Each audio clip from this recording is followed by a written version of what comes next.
Bonjour et bienvenue dans cette toute nouvelle vidéo dédiée au terminal en mathématiques experte. Et dans cette vidéo, donc, nous allons un petit peu approfondir sur une notion que nous avons vue au tout début de l'année, ou peut-être vous allez vous en souvenir, c'est la résolution d'équations du second degré. Alors, on avait appris à résoudre des équations du second degré, et donc, nous avions approfondi un petit peu la méthode de résolution. Puisqu'on avait l'an dernier en classe de première, lorsque vous avez appris à résoudre des équations du second degré, on avait donc appris à le faire avec le discriminant delta. Et donc, lorsque nous avions appris à faire ça, on avait un cas qu'on ne savait pas résoudre. Le cas où delta était égal inférieur à 0.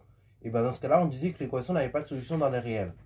Et c'est de là où cette année, je suis venu et je vous ai dit que finalement, comme i carré égale moins 1, même quand le discriminant est négatif, en fait, l'équation tout simplement du second degré amène quand même des solutions, mais dans les complexes, qui sont ici conjuguées.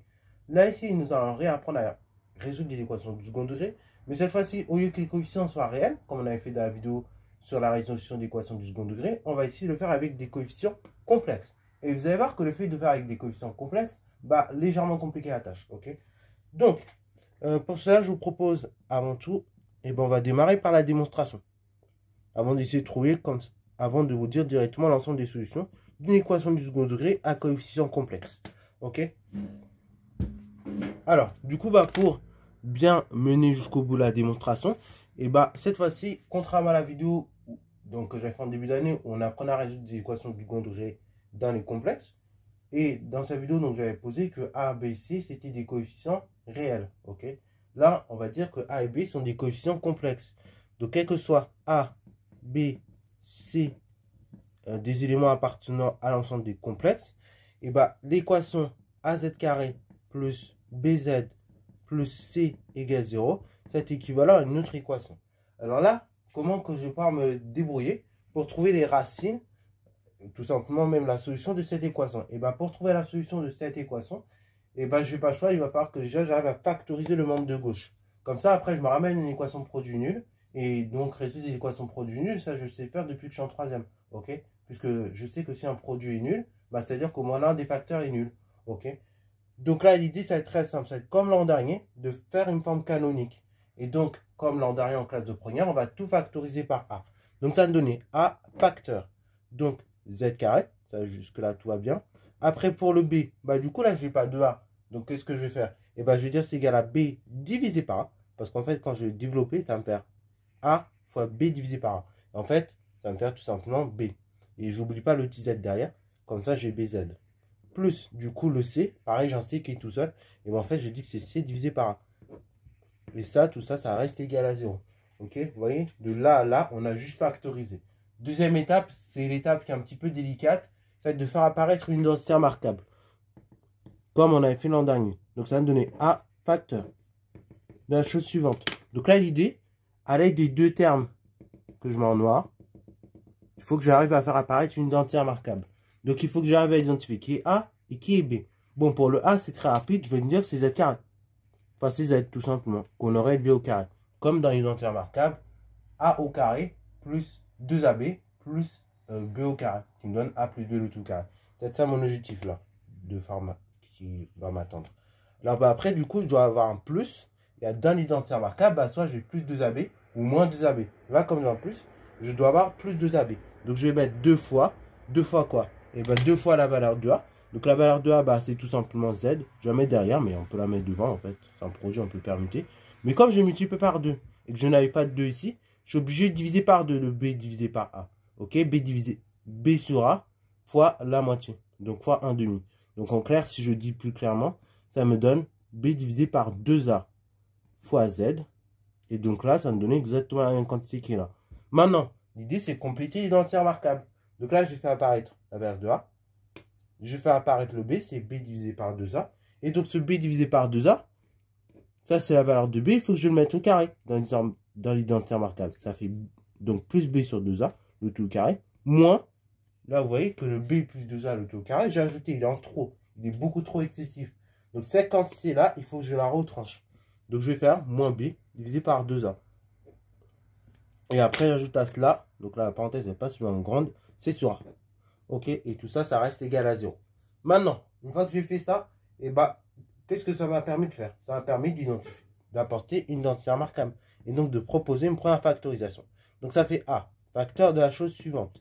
Donc là, regardez, petit tour de magie. Tous les termes qui sont en noir, là, tout ce que je entoure en noir. Là, normalement, si j'ai un œil assez aguerri, je dois reconnaître rapidement une identité remarquable. En effet, donc là, c'est le développement de Z plus B divisé par 2A, le tout au carré. Ok? Donc là, ça fait Z plus B divisé par 2A, le tout qu'on aurait élevé au carré. Voilà, et là pareil, c'est redévelopper ça. Normalement, vous devez retomber sur ça. Et après, du coup, en simplifiant, on retombe sur ça. Avec bien évidemment cette quantité-là. Ok? Et bien évidemment, n'oublie pas cette quantité-là aussi. Alors, du coup, ça c'est bon. Après, donc là, vous avez moins B divisé par 2A le tout au carré. Bah, le carré, il va tout simplement sur B. Donc ça fait B carré. Divisé par 2A le tout au carré, ça fait 4A au carré. Puisqu'en fait, le carré va s'appliquer sur le 2 et sur le A. Et après, bah, on va multiplier. Donc ça fera 4A carré. Plus C divisé par A. Alors là, l'idée maintenant, ce serait d'arriver à tout mettre au même dénominateur. Le B carré divisé par 4A. Et le C sur A, je vais tout mettre au même dénominateur. Donc là, bah, de là à là, qu'est-ce que je remarque? Et bah, ici, il me manque quoi? Il me manque un 4. Il me manque encore un facteur A. Bah, je vais les ajouter, je ne vais pas m'embêter. Je vais multiplier le numérateur et le dénominateur de cette fraction-là par 4A. Comme ça, là, ici, j'aurai 4A carré. Et comme je vais multiplier par 4A au dénominateur, pour ne pas changer la quantité, je remultiplie par 4A.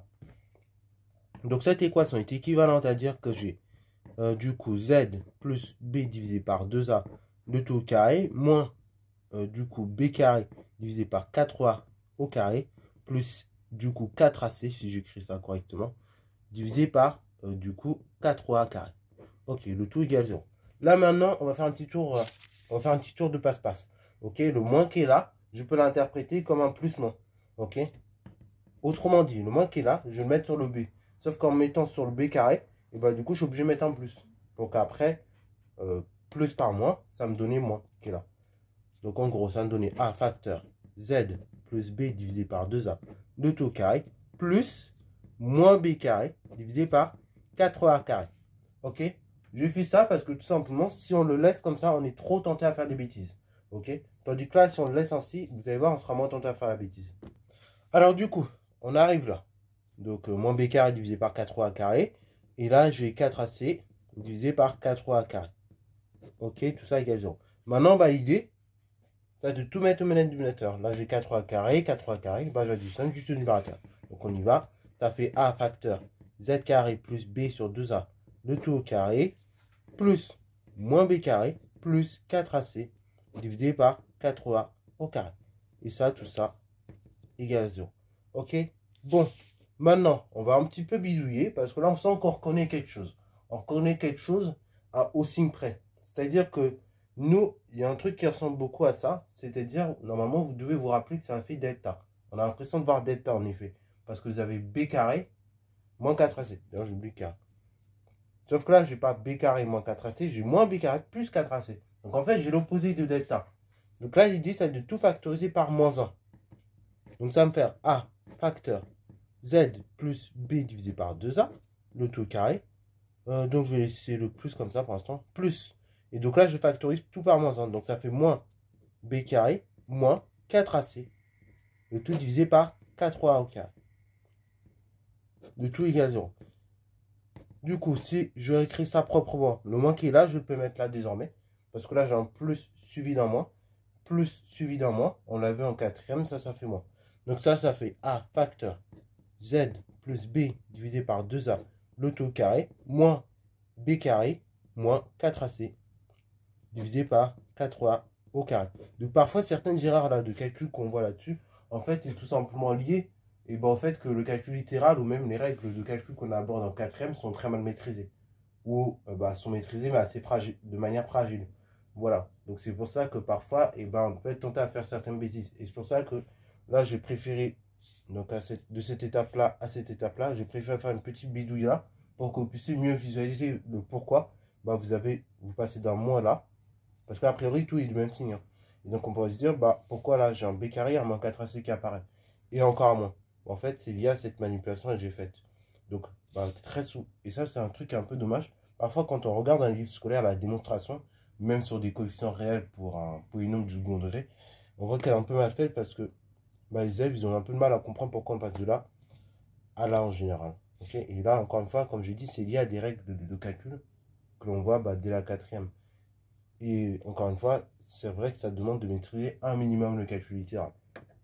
Donc j'espère pour ceux qui n'auraient pas très bien compris l'an dernier, d'ailleurs par ailleurs, sur des coefficients réels, comment que la démonstration, enfin comment qu'on peut passer de cette étape-là à celle-ci, bah maintenant on a un peu mieux compris, ok? Parce que c'est vrai que bon, moi-même quand j'ai vu ça la première fois en seconde, je crois que j'avais vu la démo, ça m'avait un peu surpris quand même.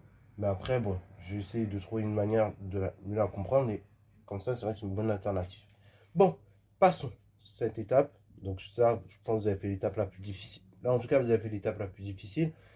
Là, ce réel-là, du coup, vous le connaissez. Vous avez bien B carré moins 4AC. Je pense que vous l'avez assez appris pour le bac. B carré moins 4AC, ben, je trouve que ça fait delta.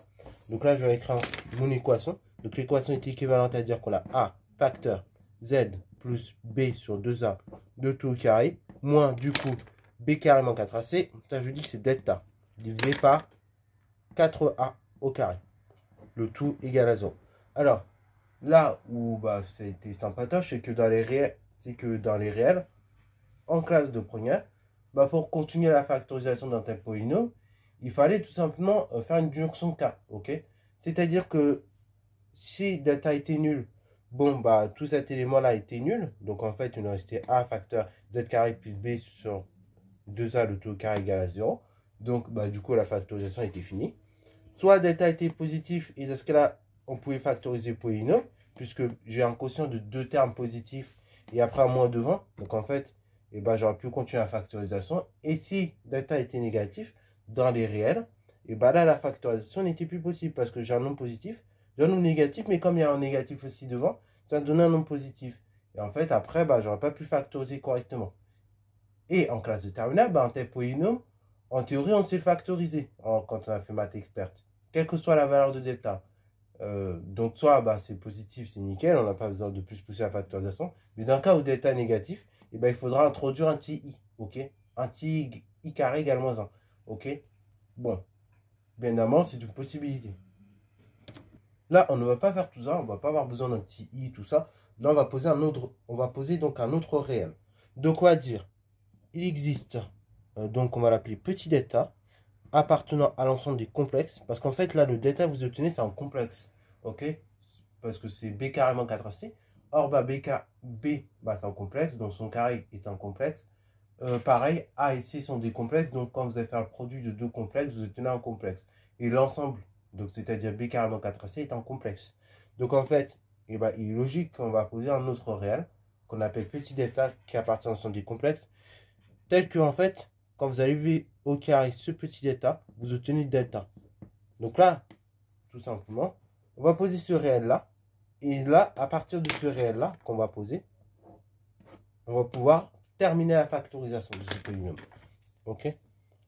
Donc ainsi, je vais avoir A facteur Z plus B divisé par 2A, le tout au carré, moins, donc delta, bah du coup delta, j'ai dit que c'était petit delta.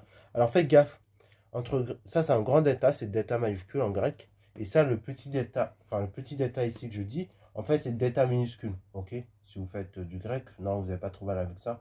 Pour ceux qui n'auraient pas fait grec comme moi, bien que parfois ça m'intéresse de comprendre un peu les lettres grecques, mais c'est vrai j'en ai pas fait.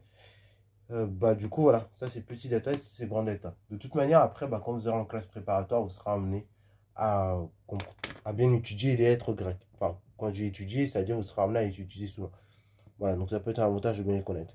Alors du coup, j'ai eu petit delta au carré, donc qui est égal à grand delta. Après 4a carré, je vais faire une petite bidouille. 4a carré, bah, je vais dire que 4 déjà c'est 2 au carré, fois a au carré. Et ça, tout ça, je dis que c'est égal à 100. Donc du coup, ça fait a facteur z plus b divisé par 2a, le tout au carré, moins delta au carré, enfin petit delta le tout au carré. Et là, 2 au carré fois a au carré, bah, je dis que c'est 2a le tout au carré. Et ça, donc tout ça reste égal à 0. Conclusion, j'ai a facteur z plus b divisé par 2a, le tout au carré, moins. Alors du coup, j'ai delta, petit delta le tout au carré, divisé par 2a le tout au carré. Conclusion, bah, j'ai a au carré divisé par b au carré. Ce qui veut dire, bah, ça me fait a sur b le tout au carré. Ce que dire, ça fait petit delta divisé par 2 fois A, le tout au carré. Tout ça égale 0. Conclusion. Donc là, je vais pouvoir en déduire la factorisation du polynôme. Là, je reconnais une identité remarquable. Donc là, j'ai le premier facteur, ça c'est A. J'ai mon second facteur, ça c'est B. Et donc ça, je suis factorisé. A carré moins B carré. Bah, je dis que c'est A moins B, facteur A plus B. Ok. Donc du coup, conclusion. Pour le premier, je vais donc avoir A moins B. En général, je fais comme ça. Donc ça fait Z plus B divisé par 2A moins B. Donc moins B, bah, c'est quoi? C'est moins petit delta divisé par 2A. Facteur A plus B. Donc A plus B, bah, c'est quoi? C'est Z plus B divisé par 2A plus B. Donc plus B, c'est-à-dire plus petit delta divisé par 2A. Alors moi, je fais souvent dans cet ordre-là. Après, vous pouvez très bien dire que A carré moins B carré, c'est A plus B facteur A moins B. Moi, souvent, j'aime bien le faire comme ça. C'est habitude. Mais vous pouvez vous débrouiller à faire autrement. Bon, là, ce qui est bien, c'est qu'en fait, tout est au même dénominateur. Donc, j'ai un dénominateur qui est égal à 2A. Donc, je peux ces deux fractions-là, je peux les additionner ensemble. C'est intéressant. Donc, ça fait A facteur de la chose suivante. Du coup, ça va me donner A facteur de Z plus B moins petit delta divisé par 2A. Facteur Z plus B plus petit delta divisé par 2A. Voilà. Ça, donc, égal à 0. Conclusion. On a dit qu'un produit de facteurs est nul si seulement si l'un des facteurs est nul. Donc, ça, on va... Alors, ce qui me permet de dire une dernière chose aussi que je n'avais pas précisé dans la démo. Ça, c'est super important. J'ai oublié de le préciser. On va ici préciser que A et B, C sont un triplet de 3 complexes. Et A, il est forcément différent de 0. Pourquoi A forcément différent de 0? Parce que tout simplement, si A égale à 0, bah, tout simplement, le terme AZ carré est égal à 0 par produit. Et donc, en fait, je me ramène à une équation de la forme BX plus C égale à 0. Et ça, bah, c'est une équation du premier degré. Donc, en fait, bah, si je me ramène dans le cas où A égale à 0, bah, j'ai plus d'exercice. J'ai même plus besoin d'écrire tout ça. Donc, du coup, je vais bien préciser que A est différent de 0. Donc, ça, c'est super important. Donc, on a dit qu'un produit facteur était nul, c'est justement si l'un des facteurs était nul. Bon, il se trouve que A, on l'a dit précédemment, c'est différent de 0. Et donc, on va voir soit ce facteur-là qui est égal à 0, ou soit ce facteur-là qui est égal à 0. Donc, c'est-à-dire, soit Z plus B moins petit delta, le tout divisé par 2A égale à 0, ou bien Z plus B plus petit delta divisé par 2A, ça fait 0. Conclusion. Bah, du coup, j'ai A qui est forcément égal à 0, et du coup, Z qui est égal moins B, moins petit delta divisé par 2A, ou bien Z égale moins B plus petit delta divisé par 2A, comme ceci. Ok. Alors là, on va un peu bidouiller. Là, le manque est là, j'aime pas trop. Donc, je vais tout distribuer au numérateur. Donc, ça va me donner une conclusion A différent de 0. Et Z égale, donc ici, moins B plus petit delta divisé par 2A. Ou bien Z égale, donc moins B toujours, moins petit delta. Voilà. Moins petit delta, on va bien l'écrire comme ceci, divisé par 2A. Et donc là, j'ai l'ensemble des solutions d'une équation du second degré qui s'affiche devant moi. Donc, conclusion, ce qui va permettre de terminer la vidéo. On va donc pouvoir établir l'ensemble des solutions d'une équation du second degré à coefficient complexe. Alors, là, je vais souligner une dernière chose que l'on verra dans la vidéo où je vais vous montrer sur un exemple comment on résout une équation du second degré. Mais super important, quand vous avez une équation du second degré et que les coefficients sont complexes, et bien en fait, tout simplement, ne croyez pas que les racines sont conjuguées l'une de l'autre. Les racines ne sont pas forcément conjuguées. Par contre, en revanche, si les coefficients sont réels, ça se démontre assez facilement. Je ne le ferai pas dans cette vidéo parce que la vidéo est déjà suffisamment longue. Mais en fait, si les coefficients sont réels, et bah, si Z est des solutions de l'équation, en fait, bah, Z bar, le conjugué, le sera également. Ok, ça se démontre très facilement. Là, je vais quand même vous donner ensemble des solutions de l'équation. Donc, l'équation, on a dit Z carré, AZ carré, plus BZ, plus C égale à 0, avec le couplet de triplet ABC de complexe. Et donc, on a dit A différent de 0. A pour solution la chose suivante. Donc là, vous avez deux solutions. Z1 égale moins B moins petit delta divisé par 2A. Voilà, comme ceci. Ou bien Z2 égale moins b plus petit delta divisé par 2a. Ou tout simplement petit delta égale petit delta, donc c'est un complexe, tel que le carré de petit delta, ça fait grand delta. Ok, voilà. Donc à chaque fois, vous allez devoir résoudre une équation du second degré, mais que les coefficients seront complexes, et bah ça va vous demander double travail. C'est-à-dire d'abord d'aller chercher les racines carrées et bah, du complexe qui est delta, pour en déduire la valeur de petit delta. Et enfin, vous avez la valeur de petit delta, vous verrez, et bah, il faudra juste appliquer ces deux formules-là. Ok, voilà, donc c'est tout pour cette vidéo-là, j'espère qu'elle t'a plu. Si c'est le cas, n'hésite pas à la liker, commenter et voir l'institut en mathématiques et en sciences.